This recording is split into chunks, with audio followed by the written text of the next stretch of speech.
Hello കൂട്ടുകാരെ, എല്ലാവർക്കും focus on ക്രിയേഷൻസിലേക്ക് സ്വാഗതം. പോളികാർബണേറ്റ് കോമ്പാക്റ്റ് ഷീറ്റിൻ്റെ വർക്കാണ് ഇന്ന് ചെയ്യാൻ പോകുന്നത്. 4 അടി നീളവും 20 അടി വീതിയുമാണ് വന്നിട്ടുള്ളത്. ക്യാൻലിവർ ഉറപ്പിച്ചിരിക്കുന്നത് 4 ഇഞ്ച് ഹോൾ പ്ലേറ്റിൽ ആങ്കർ ബോൾട്ട് അടിച്ചാണ്. അത് 8-ൻ്റെ ആങ്കർ ബോൾട്ടാണ് നമ്മൾ അടിച്ചിരിക്കുന്നത്. 2-1 പൈപ്പിൽ ട്രസ് രൂപത്തിലാണ് ക്യാൻലിവർ അടിച്ചിരിക്കുന്നത്. ഇത് ഏകദേശം ഒരു ഭംഗി കിട്ടാനും അതുപോലെ തന്നെ നല്ല ഉറപ്പിനും വേണ്ടിയാണ്. വീടിനോട് അനുസൃതമായി തന്നെയാണ് സ്ട്രക്ചർ ചെയ്തിരിക്കുന്നത്.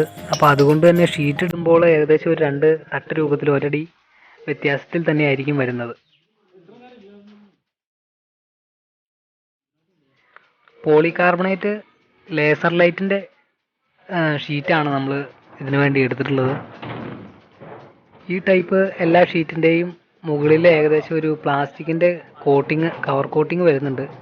അത് നമ്മൾ സ്ക്രൂ അടിക്കുന്നതിന് മുമ്പ് തന്നെ അത് പൊളിച്ച് കളയണം, എന്നിട്ട് വേണം സ്ക്രൂ അടിക്കാനായിട്ട്. ഇത് വരുന്നതിൻ്റെ ഉപകാരം എന്നാൽ എടുക്കുകയോ പിടിക്കുകയൊക്കെ ചെയ്യുമ്പോൾ പൈപ്പേൽ ഒരഞ്ഞോ പവറിലോ സ്ക്രാച്ചോ അങ്ങനെയൊന്നും വീഴാണ്ട് ഇരിക്കാൻ വേണ്ടിയാണ് ഇവർ കമ്പനി വിട്ടുന്നത്. ഇത്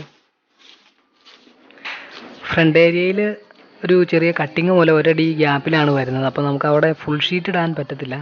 അപ്പോൾ ഇത് ഏകദേശം പൈപ്പിൻ്റെ സെൻറ്റർ വരത്തക്ക രീതിയിൽ കട്ട് ചെയ്യണം. എന്നാലാണ് അടുത്ത് ജോയിൻ്റ് അടിക്കാൻ നേരത്ത് നമുക്ക് കറക്റ്റ് അലൂമിനിയം ചാനൽ കാണാത്ത രീതിയിൽ, അടിയിൽ നിന്ന് നോക്കുമ്പോൾ കാണാത്ത രീതിയിൽ കറക്റ്റ് സ്ക്രൂ അടിക്കാനും പറ്റത്തുള്ളൂ. അതുകൊണ്ട് തന്നെ പോളികാർബണേറ്റ് ഷീറ്റ് ജോയിൻ്റ് ചെയ്യുമ്പോൾ കറക്റ്റ് പൈപ്പിൻ്റെ സെൻറ്റർ വരത്തക്ക രീതിയിൽ വേണം ജോയിൻ്റ് ചെയ്യാനായിട്ട്. അലൂമിനിയം ചാനൽ വെച്ച് സ്ക്രൂ അടിക്കുമ്പോൾ കറക്റ്റ് ചാനലിൻ്റെ സെൻറ്ററായിട്ട് സ്ക്രൂ അടിക്കാൻ ശ്രമിക്കുക. അതുപോലെ തന്നെ ഏകദേശം ഒരു 1 അടി 1.5 അടി ഗ്യാപ്പിലൊക്കെ സ്ക്രൂ അടിക്കാൻ ശ്രമിക്കുക.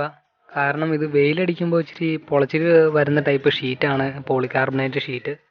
അപ്പോൾ കറക്റ്റ് സീറ്റിംഗ് ആയി ഇരിക്കാൻ വേണ്ടിയാണ് ഈ 1 അടി 1.5 അടി ഗ്യാപ്പിനകത്ത് നമ്മൾ സ്ക്രൂ അടിക്കുന്നത്. ഇത് 3/4 ഇഞ്ച് സ്റ്റാർ സെൽഫാണ് നമ്മൾ ഇതിനു വേണ്ടി ഉപയോഗിച്ചിരിക്കുന്നത്.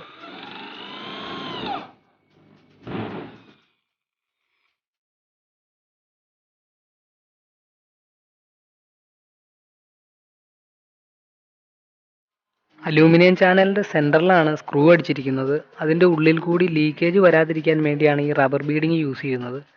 ഇതൊരു സ്ക്രൂ ഡ്രൈവറോ എന്തെങ്കിലും മുനയുള്ള ഒരു സാധനം കൊണ്ട് പയ്യെ വലിച്ചാൽ തന്നെ ഇതിൻ്റെ ഇടയിലേക്ക് കറക്റ്റായിട്ട് സീറ്റിംഗ് ആയിട്ട് ഇരിക്കുന്നതായിരിക്കും.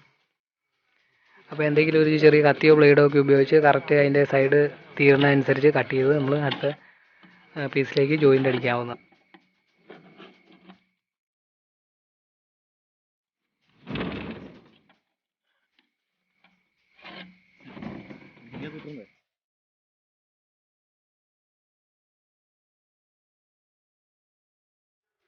അലൂമിനിയം ചാനലിൽ സ്ക്രൂ അടിച്ചാലും റബ്ബർ ബീഡിങ് ഇട്ടാലും ഏകദേശം ടോപ്പ് വശത്ത് എല്ലാ സ്ഥലത്ത് തന്നെ ആയാലും കുറച്ച് ഗ്യാപ്പ് അലൂമിനിയം ചാനലിൽ കാണിക്കുന്നതായിരിക്കും.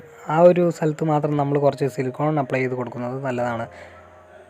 അത് ഏകദേശം ടോപ്പ് സൈഡിലും വീതി ഭാഗം വരുന്നിടത്ത് മാത്രം നമ്മൾ കുറച്ച് അപ്ലൈ ചെയ്ത് കൊടുക്കണം എല്ലാ പീസിലും.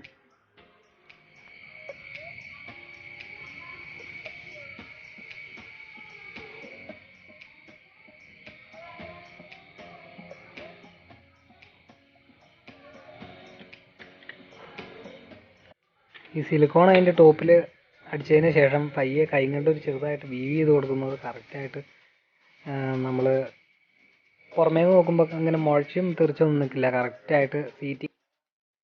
അതുപോലെ തന്നെ ഷീറ്റിലടിക്കുമ്പോൾ സിലിക്കോൺ ക്ലിയർ മേടിച്ച് അടിക്കാൻ ശ്രമിക്കുക.